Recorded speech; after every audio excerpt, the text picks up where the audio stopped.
Pessoas falam, bispo, é verdade que uma mãe grávida com um bebezinho lá dentro, 6 meses, 4 meses, ela sofre um trauma, a criança pode assimilar isso? Ou isso é conversa para manipular, etc. E tal? O que você nos fala como especialista? Vamos lá. Eu vou dizer não só a mãe, mas antes da mãe. Antes da mãe. Na verdade, o grande personagem da hereditariedade das feridas emocionais, por incrível que pareça, é a avó. A avó, é? A avó é o grande protagonista dessa experiência. Meu Deus. Eu vou te explicar por quê. Quer dizer que a sogra é culpada. Exatamente. Sobrou para ela. Para a sogra de Sobrou novo. para a sogra, né? Eu sinto muito minhas queridas sogras. Esse é o grande ponto. Na verdade, o que acontece? O óvulo, vou me usar aqui como referência, o óvulo que foi doado pela minha mãe para se unir ao espermatozoide do meu pai, para gerar essa semente que me trouxe até aqui, sim.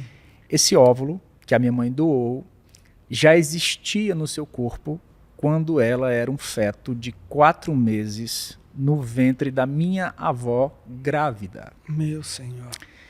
E as experiências traumáticas dessa avó, todo o estresse que ela passou, todas as dificuldades, todas as nuances, todas essas percepções, vai gerando níveis de cortisol, e o cortisol é altamente sensível, a adesão do cortisol aos tecidos é altamente sensível. A minha mãe, então, como um feto em desenvolvimento, foi exposta a altos níveis de cortisol. Depois do 4º mês? A partir do 4º. O óvulo que me deu origem já existia, vou dizer de uma forma bem assim, a minha semente, eu, entre aspas, entre muitas aspas, já morei dentro da barriga da minha avó. Sim. Biologicamente falando. Então, não é da mãe, é da avó. Da avó. Então nós estamos diante de uma experiência, observando um fenômeno onde 3 gerações são acometidas por um mesmo trauma, pensando em uma influência atemporal do espectro dessa ferida, dessa experiência, dos impactos neurobiológicos. Você tem o trauma da avó por aquilo que ela passou, um impacto direto na filha, no ventre, que virasse a sua mãe. Que vai ser a minha mãe, e o óvulo, toda a parte de tecido, de adesão do cortisol, os receptores desse cortisol, que vai ser desenvolvido no neto depois, já teve contato com essa exposição ao cortisol passado pela minha avó. Inclusive tem uma doutora americana, menciono muito, a doutora Rachel Yehuda. Ela é responsável pelo setor de psiquiatria do Hospital Monte Sinai, em Nova York. E ela tem um trabalho fantástico com os índios americanos, ela tem um trabalho fantástico com os descendentes de judeus sobreviventes do Holocausto. Ela fez uma pesquisa extraordinária. Ela viu que 30%, ela pegou os sobreviventes do 11 de setembro. Sim. E 30% dos filhos dos sobreviventes do 11 de setembro desenvolveram o transtorno do estresse pós-traumático sem nunca ter passado por nada. 30%? 30%. É um percentual muito alto.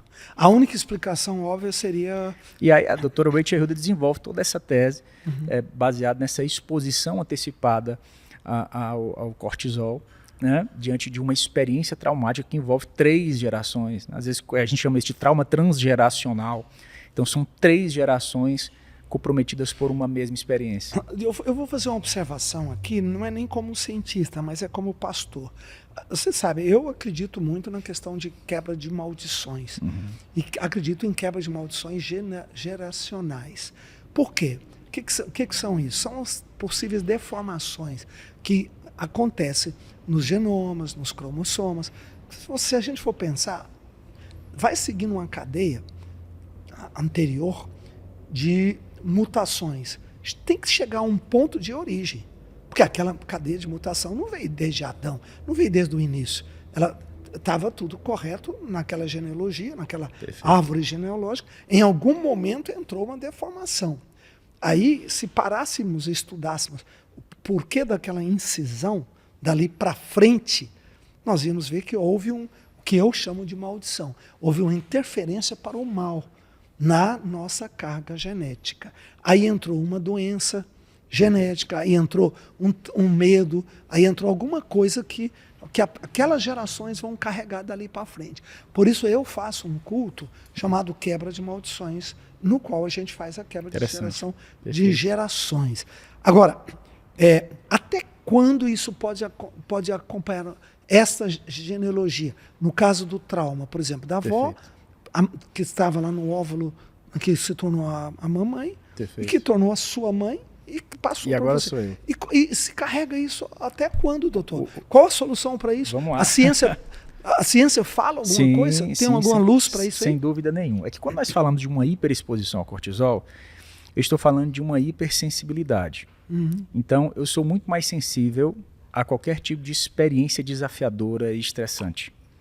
E até o próprio conceito de trauma emocional, para que a nossa audiência, quem nos assiste aqui, entenda, um trauma emocional não é só uma violência, não é apenas isso, não é só isso. Trauma emocional pode ser qualquer experiência, qualquer coisa que esteja acima da minha capacidade de lidar com aquilo. Então, às vezes, uma experiência de rejeição, até impessoal, certas nuances da experiência pessoal, questões que aconteceram, pode desenvolver um impacto emocional muito maior em pessoas que, de certa forma, carregam essa carga. Existem estudos, a gente falando só fazendo aqui uma adenda à questão de genética, existem estudos que, no conceito da experiência do trauma, alguns estudos sugerem uma deficiência de uma proteína que carrega menos serotonina na fenda sináptica. Então, é como se...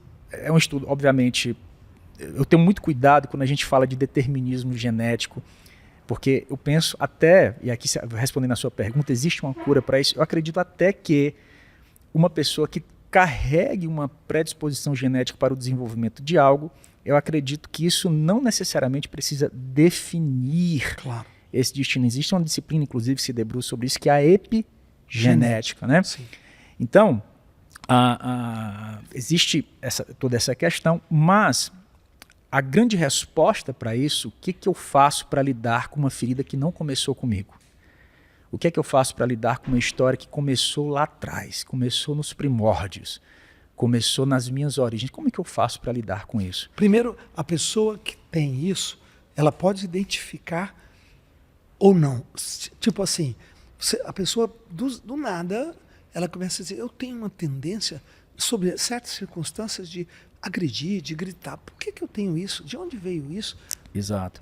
Isso pode responder essa pergunta, quer dizer, às sim. vezes ela está carregando algo que ela nem sabe, Perfeito. que está induzindo um comportamento, muitas Perfeito. vezes até tipo irracional. Sim.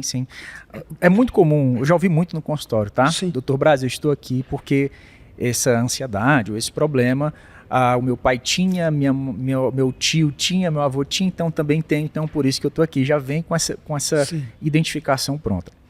Uma outra curiosidade é que existem certos familiares que não aceitam essa semelhança, às vezes por problemas de relacionamento, problemas de paternidade, problemas na relação com o pai ou com a mãe, e não aceitam certos graus de semelhança no temperamento, na personalidade, na forma de reagir, porém, reproduz esse padrão nas escolhas de relacionamento. Vou te explicar.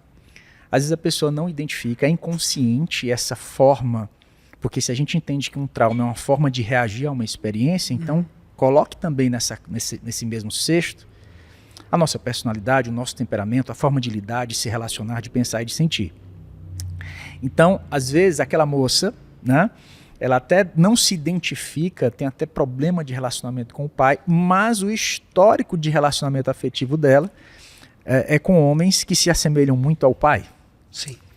Na verdade, até Freud chama isso de compulsão à repetição, é a tentativa de resgatar, lidar com aquilo, com algo que eu não queria carregar. Então a pessoa tem a tendência de transferir o que não resolveu com o pai, se relacionando com outras pessoas. Isso existe, né, no sentido de a manifestação dessa realidade que surge do nosso inconsciente, é uma visão que nós temos do mundo, né? Eu acredito que é assim, eu acredito que as coisas são assim, só vale, sei lá, só quem tem valor é quem se encaixa em todos esses parâmetros. Eu acredito que para ser importante, eu ter relevância, eu preciso disso. Para enfrentar os meus problemas, eu preciso daquilo. E isso se manifesta de muitas maneiras, de muitas formas de interpretar e reagir.